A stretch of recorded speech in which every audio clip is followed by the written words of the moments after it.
നമസ്കാരം, സിറ്റി ന്യൂസിലേക്ക് സ്വാഗതം.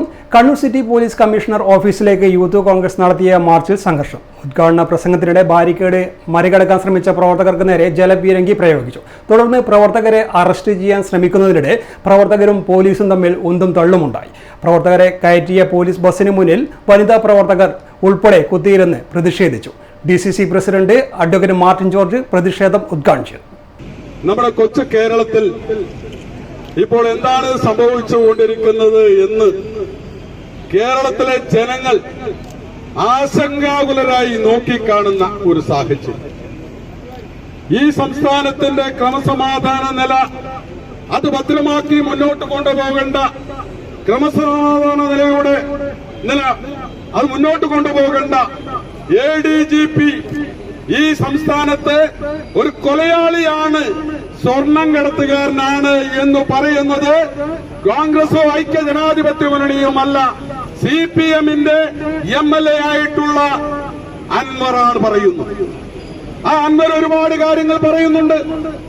അതുമായി ബന്ധപ്പെട്ട സുജിൻ ദാസ് SP-യുമായി ബന്ധപ്പെട്ട കേസ് പറയുന്നുണ്ട്.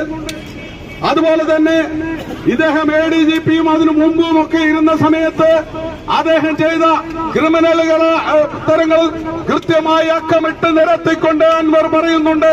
പക്ഷേ അതിനൊന്നും നടപടിയെടുക്കുവാനോ അതിനെക്കുറിച്ച് ആലോചിക്കുവാനോ കേരളത്തിലെ മുഖ്യമന്ത്രിക്ക് സാധിക്കുന്നില്ല എന്ന് പറയുമ്പോൾ എന്താണ് അതിന്റെ പിന്നിലുള്ള കാര്യമെന്ന് നമ്മൾ പരിശോധിക്കണം. ഇവിടെ സംസ്ഥാനത്തെ മന്ത്രിസഭയിൽ പോലീസിൽ പവർ ഗ്രൂപ്പ് ഉണ്ട് എന്നാണ് പറയുന്നത്. ഈ പവർ ഗ്രൂപ്പിന്റെ അംഗങ്ങൾ ആരാണ് നമ്മൾ പരിശോധിക്കണം. പ്രിയമുള്ളവരെ, ഇവിടെ സിനിമയുമായി ബന്ധപ്പെട്ട് ഇവിടെ പവർ ഗ്രൂപ്പ് ഉണ്ട് എന്ന് പറഞ്ഞു. അതിനേക്കാളും വലിയ പവർ ഗ്രൂപ്പാണ് നമ്മുടെ സംസ്ഥാനത്ത് പോലീസ് ഡിപ്പാർട്ട്മെന്റിൽ ഉള്ളത് എന്ന് നമുക്ക് മനസ്സിലാക്കാൻ വേണ്ടി സാധിക്കും.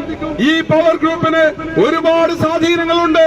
ഈ പവർ ഗ്രൂപ്പ് എന്താണ് ചെയ്യുന്നത് എന്ന് ഇന്ന് കൃത്യമായി നമുക്ക് ഇന്ന് ചാനലിലൂടെ മനസ്സിലാക്കുവാൻ വേണ്ടി സാധിച്ചു.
വാർത്തകൾ അവസാനിക്കുന്നില്ല. മറ്റൊരു വാർത്തയുമായി വീണ്ടും കാണാം. നമസ്കാരം.